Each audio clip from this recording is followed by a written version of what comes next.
Ciao ragazzi, this is Talk Calcio TV on YouTube. The big clash has just finished. Juventus 3, AC Milan 1. Now a couple of things first of all. We weren't supporting AC Milan. We haven't got a Juventus shirt yet, but give us a chance. We will have another one of Juventus to add to our jersey collection, and that will be up there probably the remainder of this season or maybe early next season. Second thing is we are shortly off to watch another heavyweight clash. Anthony Joshua as in a boxing. So if this episode, by the time you watch it, it's gone midnight, you're thinking, why has this only just been uploaded? There is your reason. So we've not had the chance to upload this until we've got back from the boxing tonight. So there you go. On to the game itself. Now, earlier in the day, as you know, Napoli dropped points at Sassuolo. Having been 1-0 down for the majority of the game, they got themselves back in 1-1. It then gave Juventus the chance to increase their lead to 4 points in the Serie A table, and that is what they've done tonight.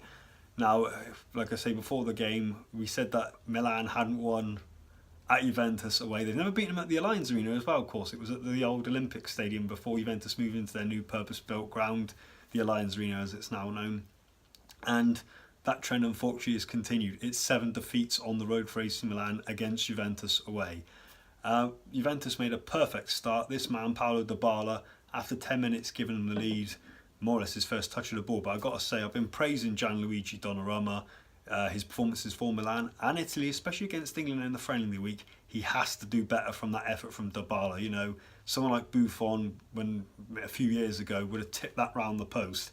He's got the hands to it, but he really needs to push it away from him. He's just pushed it to that side and it's gone in. And, you know, it was a great strike from Dybala, but I really think Donnarumma could have done better there. After that, we thought, well, how are Milan going to respond? And they did respond well. Leonardo Bonucci, this man, of course, on his return to the Allianz Arena, being given absolute dog's abuse every time he touched the ball. But he silenced the crowd on 28 minutes, a towering header from that corner. You know, the crowd's silent, of course, making the gesture himself.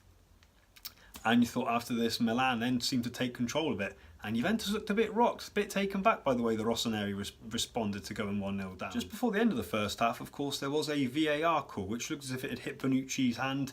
The ref went to view it, but however, he gave no penalty at all. So it went in at half-time 1-1. You thought, well, actually, it's Milan who are having the better of the game here. You know, we know Milan can't tactically outplay Juventus, but, you know, they just seem to be showing the fight and the spirit, and they just had so much energy. And you're thinking, going in at half-time, you think the game's there for the taking. You know, either side, no, there wasn't really one convincing than the other. The second half, of course, started. Milan still had all the possession.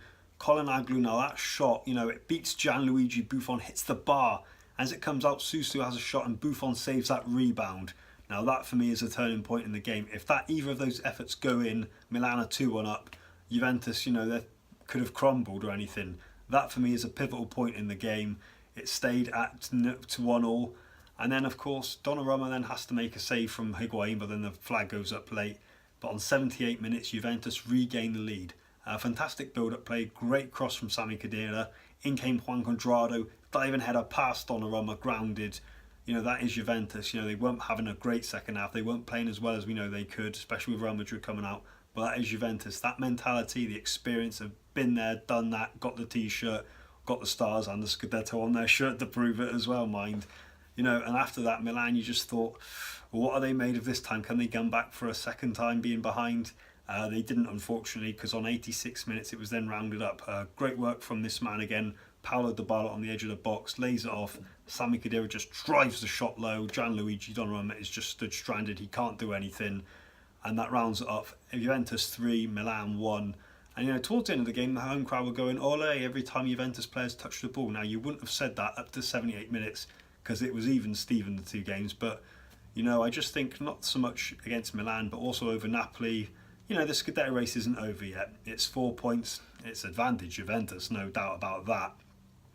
But, you know, this is where Juventus' experience, their mentality of winning, it looks like 7 Scudetto in the row is going to be a formality, I've got to say. Even if Napoli went to the Allianz Arena and caused an upset, it is still in Juventus' hands. I just think that is the difference. You know, Juventus is previous to having won it. When you've won 6 Scudettos on the trot, chasing your 7th, you know, they're prepared, they're good under pressure, as we saw again tonight. Not being at your best, but still winning the game. Now, if I'm being honest, the only games for me, I think, where Juventus could probably lose the Scudetto is not just the game against Napoli, it's also away against Inter Milan and then Roma. So there's three possible games. Juventus could possibly slip up. However, Napoli now, they already had to win every game, pressure on them in that case. Juventus have piled more pressure on them tonight. I just think even if Juventus didn't win all those games, maybe came unstuck in maybe one or two of them, I still think they've now got it in there to go in a 7th straight Scudetto. Who knows? It would be great if that game on the 22nd could possibly be a Scudetto decider, but I think it's unlikely now, that's for certain. So it ended there. Leonardo Bonucci then, unfortunately, comes back from the Allianz Arena with a tail between his legs, despite a leading performance, leading as by example as the Rossoneri captain. His side are beaten 3-1. Elsewhere in Serie A today, Roma, of course, who were in third, they dropped points away against Bologna. It was a 1-1 draw there. Inter Milan in fourth and Lazio in fifth, both won their games. Inter Milan winning 3-0. Lazio scoring 6 against Benevento to win 6-2 despite an early scare of going behind at one stage. So the battle is on also for the Champions League places. Milan's chances of the outside now, the top 4 looking very slim. So thanks for watching this episode of Talk Culture TV. We got to go get over to watch another heavyweight clash now. Anthony Joshua in boxing action. We won't be doing a review of that, so don't worry. So by the time you watch this episode, I'd just like to wish all our followers Happy Easter or Buona Pasque, and we will speak to you next week, of course, before the Champions League games. As we know, Juventus playing Real Madrid and Barcelona against Roma. So we'll give you a bit of a build up to those two games. We hope you have a fantastic Easter. Don't forget to like, comment below, or subscribe, Talk Culture TV. Give us a like on Facebook and tell us what you now think in the Scudetto race. Is it game over? Is it advantage Juventus? Can Napoli seriously come back for that? Tell us what you think. Happy Easter. Ciao.